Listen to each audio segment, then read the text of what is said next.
Hello, welcome to this edition of Exotic Gardening with me, Yorkshire Kris. On this week's episode, we are continuing with the garden transformation at the bottom of the garden. So to give you a recap of where we've got to so far, at the end of the garden we had lots of decking paths that went over old tree stumps. We had bamboos down there, we had lots of tree ferns, but we couldn't get through the tree fern area. So far in this series, to give you a catch up, we have dug up a big bamboo, which was very hard work. We have ripped up all the wooden decking paths and the sleeper walkways. We have moved the tree ferns from one place to another to open up the bottom part of the garden. We have dug out trenches, we have put MOT base down, and in this week's episode we're going to continue making those paths. So it's been a while since we looked at the project of making the new paths down the garden, and that is mainly because I've been waiting for the edging that I want to edge the paths to come into stock, and unfortunately it's, 6-7 weeks since I did the last update on this part of the garden, and the edging is still not in stock. So I want this Corten steel edging, which we have down here. I can get the thinner grade, the 1.5mm thick edging, but I want the 2.5mm so it lasts longer and it's really nice and sturdy and robust, although it's harder to work with. So we've not got that yet. That's why I've not actually progressed this part of the project, but a couple of updates I want to give you. First of all, just look at all these leaves. These are all from the laurel tree above, because it's an evergreen tree, loses leaves throughout the year rather than just in autumn. It has quite a big drop in sort of early summer, and as you can see there's loads over the path, so these will need all brushing off before we actually add some more of this MOT base, because although the gravel path there, it flows very nicely at the moment down here and around, I need to actually bulk this out a lot more, because I've got to keep it really level, because those edgings have to lock in place against each other and they have to be exactly horizontal. I can't lean it down or up, so I need to bulk it up, and I do need a lot more to make it at the right height. Hard to tell on a video, but if I come down to ground level, hopefully you can see it's higher there than it is here, so I need to actually raise it up quite a lot to fill in this area, which will mean my soil in certain places will be lower, so I can fill that with the remaining topsoil that I have in those bags. But in some places it's high enough. For instance, here you can see I'm going to add lots more, and you can see the soil's already higher than the path there, so I can add plenty of base. And as I go around here, I do have an area here where I've not put any of the crusher down, so that will all go down. And then this middle area will be the new seating area. We'll have the path, a wooden path potentially coming across, linking these two areas of gravel, and we'll have some sort of water feature probably in this area going off between the tree ferns and the palm trees down there. So today's job, unless it rains too much, will be to get more MOT sub-base and put it down here. We've had 3 tons or 3 big bulk bags already to make these paths, and I've got another 3 tons. I think I'll need about 1.5, 2 to get this level, and then I've got another one just in case I need it, just in case I haven't got enough with the first 2 bags. And also I will need some for the footings for the structure that I'm going to make in this area. So let's get cracking, let's get moving, some MOT base, bulk out these paths and get them nice and level, ready for the gravel and the Corten steel edging whenever that comes in stock. So finally, after a couple of months of waiting and pretty much every day searching the website, it finally came into stock, the exact Corten steel edging that I required to carry on the paths, using exactly the same edging I used when I did the first half of the paths 2 or 3 years ago. So this is the Corten steel edging from Core Edge. You get some instructions of how to do it. The product itself, it doesn't have to come like this, but it's already got the finished sort of, you know, look to it. Sometimes it comes out of a dark steely colour and then it just takes a while to age, but this is pretty much aged straight out of the packet. I've also got some pegs to help it in the loose areas, which I'll show you when I actually install it. But anyway, it's come now. So I've got this, I've got the actual under MOT base as well. It's been delivered to the front. So I've got no excuses now just to get on with the job of laying this. Well, I say I've got no excuses. I've got one excuse, and that is over here. If we look, we've got to get all that MOT base through the jungle here. So I'm going to be quite radical. I'm going to have to cut back a lot of this. So all the nasturtiums and the squashes, courgettes and gingers, I'm going to have to cut back a lot of this just so I can actually get through the garden, and then go over here, cut down the gunner a bit, go over the bridge and to the end of the garden where the path will be built.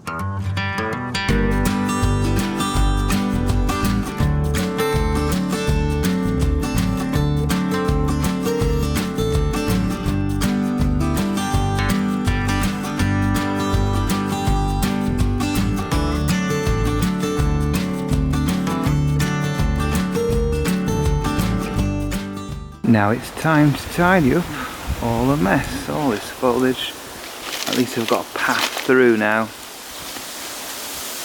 so I can get that wheelbarrow down the garden and to the end where it needs to be. So I've finally got most of the MOT sub-base down right round to make my paths, and I'm on to actually doing the edging, and I'm using this Corten steel edging as we've seen earlier that we had delivered in the gazebo. And to put it together, you basically get two pieces and you clip them on, and then you pull back the tabs, and that makes it nice and secure. And that's easier said than done, because this is pretty thick steel. It's 2.5 millimeters, so actually pulling it back is quite hard. So what I'm using is a very strong flat-headed screwdriver just to get a bit of purchase to begin with. Then I move on to the tool that I actually got as part of the kit to do this, which are these long nose pliers, but they're not strong enough to do the full job, but that'll pull it back a little bit more. Then I move on to these heavy duty pliers, so I can actually use all my strength and sort of bend it all the way back, and that makes it nice and secure. And I'm doing this on both sides, obviously, and then I've got to level it. So I've got my spirit level that's about 60 years old now, and I made sure it's level across, so from one side of the path to the other side of the path, and also lengthways as I'm going down the path. It pretty much has to be level because the way it's secured, there's not much tolerance for going unlevel, so it's pretty easy to keep it level. And to make sure my path is the right width, I have got this piece of wood which I've measured, and that is a minimum width I want a path. So if I put that in between two pieces, we can see here it's just a bit further, a bit wider than a piece of wood. I don't want it to get narrower than a piece of wood, because then it would be too narrow to walk down here, and it would be very difficult to get a wheelbarrow down if I ever need to go further down the garden with a wheelbarrow. So that's my piece of wood to make it all the way down the path nice and even. And what I've found is, even though I put all this MOT base down, as I've come from there, it's the right height, but where I'm sitting now, I've got nowhere near enough depth, because you can see here, all along here, the prongs going into the ground. It's nice and level, but they're nowhere near buried enough. So I need to bring in more MOT on this side, more soil on the outside and then compact that down so it's nice and secure. I have got some ground pegs as well, which I'm going to secure along here in many places so that it will be really super stable and it won't wobble at all. I mean, even now it's only just slightly in the ground and it's relatively secure as I go further back. And I did find that the older pieces, so I had a few pieces left over from when I started the paths just over 2 years ago now. I've used them first and I found they were incredibly difficult to move those tabs back. They were super strong, whereas the new pieces are not quite as hard to move back. So you need really strong grip to do it with this 2.5mm steel. The 1.5mm is much easier to bend the tabs, but it is less durable in the long run. So I'm going to continue going down, making the steel for the edging, and then, like I said, bringing more MOT down here so it's the right depth. I've still got a ton left on the drive, so I've still got plenty to even out any areas where I've not quite put enough down. I think as I look further down the path, it have risen up a little bit, so I shouldn't need too much. I think I'm just happen to be in a bit of a dip here where I need to put some more.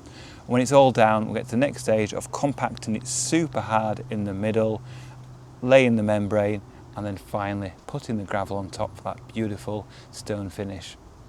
Now, before I can put the next piece of edging here, I need to move this ginger, which is been sulking, trying to survive rather than flourish in this location for the past, 7 years now. And gingers don't like to be disturbed, but they should bulk up over time if they're happy. But as you can see, this ginger, which is Hedychium tara, one of the hardiest gingers, has just one stem this year, and the most it ever does is 2, so it's really not happy in this location. So it's a good opportunity to move it now. Now it has to move because of obviously the edging going very close to it. And it's reason it's not happy here, even though it's in dappled shade, gets some decent sun for part of the day, is it's too dry here. It's really dry. It's under the Trachycarpus palms and it's raised up, and it just doesn't get enough moisture for this to flourish. It does flower most years, but I think it'll do much better in a more moisture retentive soil closer to the house. So I'm going to dig this up, probably pot it up I think rather than plant it straight away, and then I will carry on the path down this area.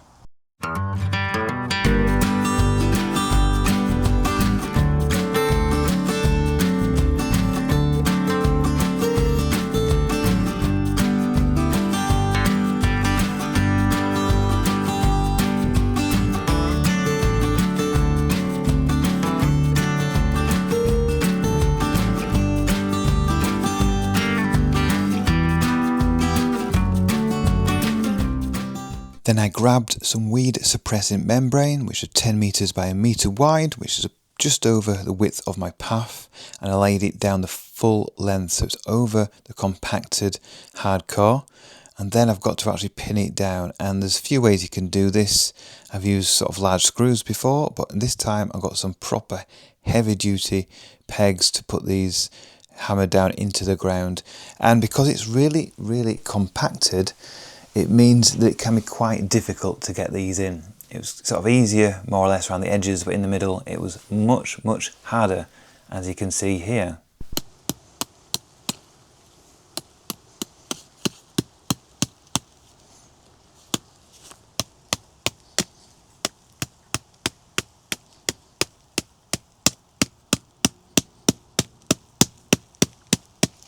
Don't always expect him to go in very easily, especially when you compacted it down really well, because they always want to bend a bit. That's why I've used really heavy duty ones, but even with heavy duty ones sometimes they do bend out of shape when it hits a really especially compacted part of the sub base. But as long as it's well pressed down, that should be fine.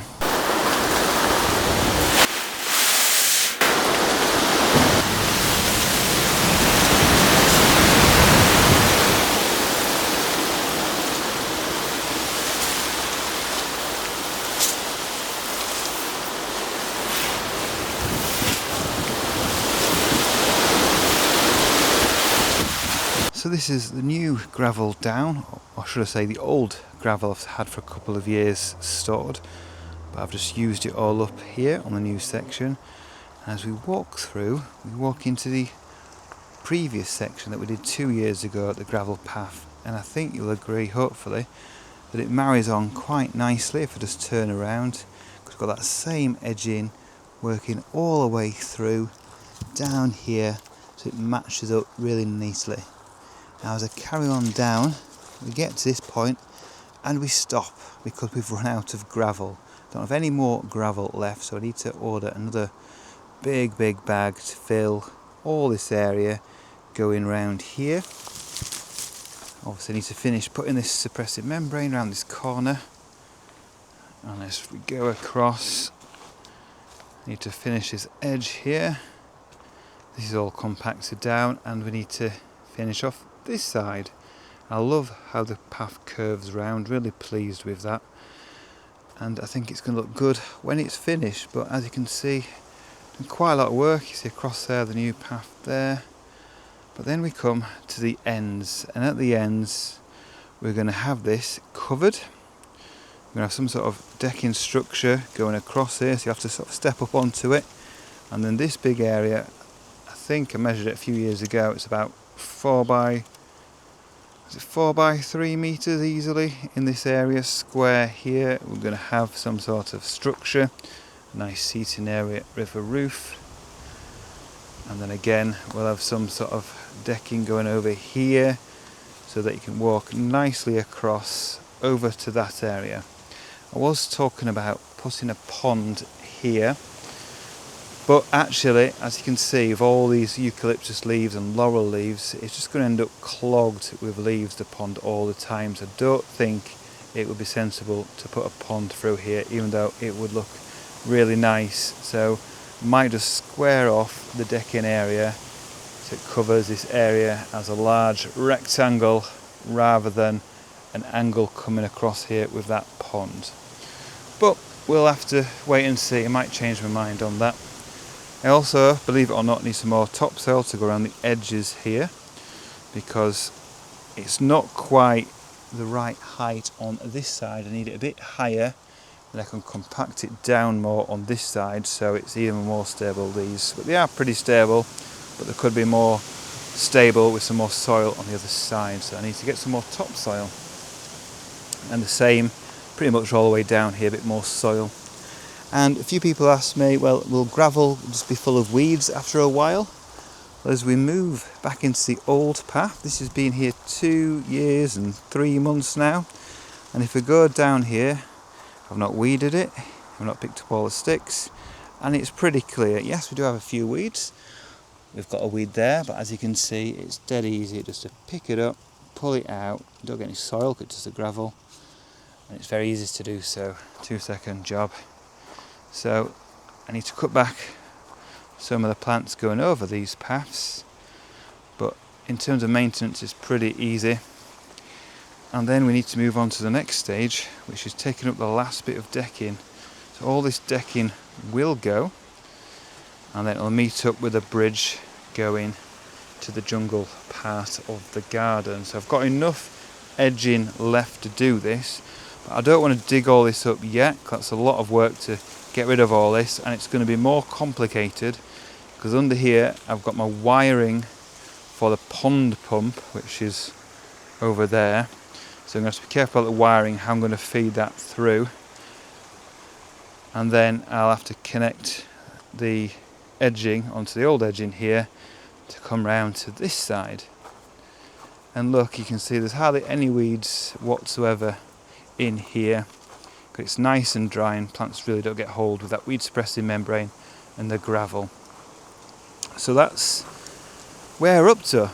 That's where we are with this part of the garden. Got a lot done these last few days, and now I've got to think about exactly what I'm going to do with this bottom part of the garden. Got some ideas, be interested to know if you've got any ideas as well. Put them in the comments below. Let's see where we get to. So that's where we are in the garden transformation project. Thank you for watching this edition of Exotic Gardening with me, Yorkshire Kris. Join me next time, where I'll be doing more in the garden.